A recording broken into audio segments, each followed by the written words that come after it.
Hello friends, आज मैं आप सबके साथ मिनी गुलाब जामुन की रेसिपी शेयर कर रही हूँ। खाने में बहुत टेस्टी है और ये गुलाब जामुन बनाने में भी बहुत आसान है। तो चलिए फटाफट से गुलाब जामुन बनाना शुरू करते हैं। यहाँ पे मैंने ना एक पैन ले लिया है। पैन में आधा कप मिल्क पाउडर डालेंगे और आधा कप ही हम यहाँ पे दूध डाल देते हैं। दूध आप कोई भी यूज़ कर सकते हो। कहने का मतलब है कि टोन्ड मिल्क या फुल क्रीम जो भी आपके पास ईजिली अवेलेबल हो आप डाल सकते हो। यहाँ पे हम ना 2 से 3 चम्मच मैंने मलाई डाल दिया, जो कि बिल्कुल ऑप्शनल है। अगर आप चाहो तो डालो, नहीं तो कोई मतलब ज़रूरत नहीं है। तो यहाँ पे मैंने 1 चम्मच सूजी डाल दिया है और 1 चम्मच ही मैंने यहाँ पे घी डाल दिया है। बस अब सारी चीज़ों को पहले ही अच्छे से मिक्स कर लेंगे। अभी मैंने गैस को ऑन नहीं किया है। बिना गैस को जलाए हमें इन सारी चीज़ों को बढ़िया सा मिक्स कर लेना है। कहने का मतलब है कि बिल्कुल भी लम्स वगैरह नहीं रहने चाहिए। मैंने इसमें मलाई डाला है तो मलाई मतलब पिघलने में टाइम लगेगी। जब जैसे जैसे ये गर्म होगी ना वैसे वैसे मेल्ट हो जाएगी। बाकी जो हमने मिल्क पाउडर और दूध वगैरह डाला था वो सारी चीज़ें अच्छे से मिक्स हो चुकी हैं। तो उसके बाद हम यहाँ पे गैस को ऑन करेंगे। गैस की फ्लेम को मीडियम रखेंगे। मीडियम फ्लेम पे हम इसे बढ़िया सा पका लेते हैं। अब इसे पकने में ना बहुत ज़्यादा टाइम नहीं जाएगा, क्योंकि हमने इसमें सूजी का यूज़ किया है और मिल्क पाउडर का यूज़ किया है, इसलिए ये ना फटाफट से पक करके तैयार हो जाएगा। कहने का मतलब है कि अगर आप सिर्फ दूध लेते हो मावा बनाने के लिए तो दूध मतलब पकने में थोड़ा सा टाइम ज़्यादा लेता है, लेकिन हमने इसमें सूजी भी डाल दिया है और मतलब मिल्क पाउडर डाला है, दूध का यूज़ भी कम किया है, तो ये फटाफट से गाढ़ा हो जाएगा। क्योंकि सूजी भी फूलेगी तो थिकनेस लाएगी। तो यहाँ पे बहुत ज़्यादा टाइम नहीं लगने वाला है, लगभग 2 मिनट ही लगा है हमें।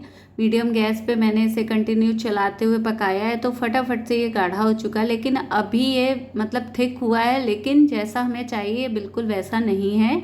हमें इसे 2 मिनट और पकाना होगा। लगभग 3 से 4 मिनट का टाइम जाएगा इसे ना परफेक्ट पकने में। कहने का मतलब है कि डो की फॉर्म में आने तक हमें इसे पकाना है। तो ये जो मैंने अभी ये लकड़ी वाला स्पैचुला लिया था इसमें थोड़ा सा चिपक रहा था, इसलिए मैंने स्पैचुला चेंज कर दिया है। अभी आप देख सकते हो 2 मिनट और पकाने के बाद ये मावा हमारा बहुत ही परफेक्ट पक चुका है, तैयार हो चुका है। ये बिल्कुल भी पैन में चिपक नहीं रहा है, अच्छे से इकट्ठा हो रहा है। इसका मतलब है कि ये परफेक्ट पक चुका है। अब हमें गैस को ऑफ कर देना है। तो हमने गैस को ऑफ कर दिया है, लेकिन इसे ना थोड़ा सा इस तरीके से मिक्स कर लेंगे, क्योंकि पैन अभी गर्म है, नीचे से ये कहीं जलने ना लग जाए, इसलिए मिक्स करना थोड़ा सा ज़रूरी है। इसे हम कुछ सेकंड के लिए थोड़ा इस तरीके से मिक्स कर देंगे ना तो ये और ज़्यादा परफेक्ट हो जाएगा। और अब आप देख सकते हो ये थोड़ा सा ठंडा हो चुका है। मतलब कहने का ये है कि बहुत ही हल्का गुनगुना सा है। तो आप इस तरीके से इसे चेक कर सकते हो कि ये मावा हमारा परफेक्ट है या नहीं गुलाब जामुन के लिए। तो आपको ना मावे का छोटा सा हिस्सा लेना है, इस तरीके से राउंड करना है, तो हाथों में बिल्कुल भी चिपकना नहीं चाहिए। तो यहाँ पे ये जो गोली है ना बहुत ही परफेक्ट बन रही है, बिल्कुल भी चिपक नहीं रहा है। इसका मतलब है कि ये गुलाब जामुन बनाने के लिए बिल्कुल परफेक्ट मावा हमारा तैयार हो चुका है। तो बस अब इसे हम किसी थाली प्लेट में ट्रांसफ़र कर लेते हैं और चलते हैं नेक्स्ट प्रोसेस में। तो यहाँ पे मैंने एक छोटी कढ़ाई लिया है, इसमें हम चीनी डाल देते हैं। आधा कप मैंने चीनी लिया है और आधा कप ही हम इसमें पानी डाल देते हैं। यहाँ पे हमें रसगुल्ले के लिए ना चाशनी तैयार करना है। तो चाशनी बनाने में भी बहुत ज़्यादा टाइम नहीं लगेगा। कहने का मतलब है कि सिर्फ हमें शुगर को मेल्ट करना है और इसे ज़्यादा पकाना नहीं। मतलब कहने का ये है कि इस रसगुल्ले में ना हमें कोई 1 तार 2 तार की चाशनी नहीं चाहिए होती है। फ्लेवर के लिए मैंने यहाँ पे इलायची के दाने डाल दिए हैं। शुगर बहुत अच्छे से मेल्ट हो चुकी है, चाशनी में बॉयल आने लग गया है। तो बस गैस की फ्लेम को स्लो करेंगे। स्लो गैस में हम इसे 2 मिनट के लिए पका लेते हैं। 2 मिनट से ज़्यादा हमें इसे नहीं पकाना है। 1 तार 2 तार की चाशनी हमें नहीं बनानी है। तो जब तक कि गुलाब जामुन की चाशनी पक रही है, तैयार हो रही, इधर हम मावा भी तैयार कर लेते हैं। तो मावे में हम यहाँ पे ना 1.5 छोटी चम्मच मैदा डाल देते हैं और 1/4 टीस्पून यहाँ पे हम बेकिंग पाउडर डालेंगे। इसके अलावा हमें इसमें कुछ भी नहीं डालना है। कहने का मतलब है कि मावा बहुत थोड़ा सा है तो मैदे का जो मेज़रमेंट है वो बहुत ज़रूरी हो जाता है। चाशनी इधर पक चुकी थी, गैस को ऑफ कर देते हैं। सिर्फ 2 मिनट ही मैंने चाशनी को पकाया है और गैस को ऑफ कर दिया है। इधर अब हम जो हमने मावे में मतलब ये सारी चीज़ें डाली है ना, अब इसे बढ़िया सा मिक्स करेंगे। बहुत ज़्यादा हमें इसे मसलना नहीं है। कहने का मतलब है कि बहुत ज़्यादा हमें मावे को सॉफ्ट करने की ज़रूरत नहीं है। बस हमने जो मैदा और बेकिंग पाउडर डाला है ना, वो अच्छे से बस मिक्स हो जाना चाहिए। तो यहाँ पे जो मतलब तरीका है ना गुलाब जामुन बनाने का, ये बहुत ही आसान भी है और बहुत ही ज़्यादा परफेक्ट भी बनते हैं। जब आप इस तरीके से इस मेज़रमेंट के साथ बनाओगे ना, तो जो गुलाब जामुन है बहुत ही परफेक्ट बनेंगे, बिल्कुल भी फटेंगे नहीं, बिखरेंगे नहीं। कहने का मतलब है कि परफेक्ट रेसिपी है। एक बार में ही आप ना इसे बना करके तैयार कर लोगे, कोई भी प्रॉब्लम नहीं होगी। बस जिस तरीके से मैंने बनाया ना, जिन स्टेप्स के साथ, आप इसे इसी तरीके से ट्राई करिएगा। अगर आप मिल्क पाउडर की क्वांटिटी बढ़ाते हो ना, तो फिर और चीज़ों की क्वांटिटी भी डबल हो जाएगी। कहने का मतलब है कि मेज़रमेंट का ज़रूर से ध्यान रखना है। अगर आपका जो मेज़रमेंट है वो परफेक्ट होगा ना, तो फिर गुलाब जामुन भी परफेक्ट बनेंगे।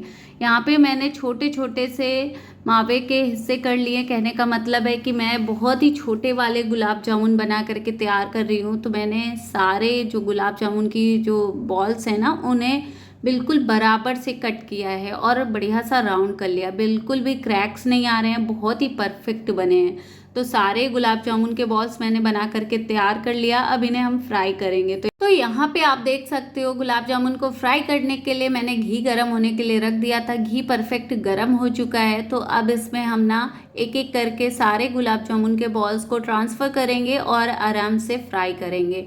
एक बार जब घी अच्छा गर्म हो जाए ना, तो गैस की फ्लेम को स्लो कर देना है। स्लो गैस में इन्हें बढ़िया सा फ्राई कर लेना है। एक बॉल डाल करके पहले ही चेक कर लीजिएगा, अगर नहीं फटता है तो इसका मतलब है कि बहुत ही परफेक्ट बॉल्स बन करके तैयार हुए हैं। तो यहाँ पे मैंने ना लगभग 2 बैच में इन गुलाब जामुन्स को फ्राई किया है। तो अभी मैंने आधे गुलाब जामुन को मतलब ट्रांसफ़र किया है घी में फ्राई करने के लिए।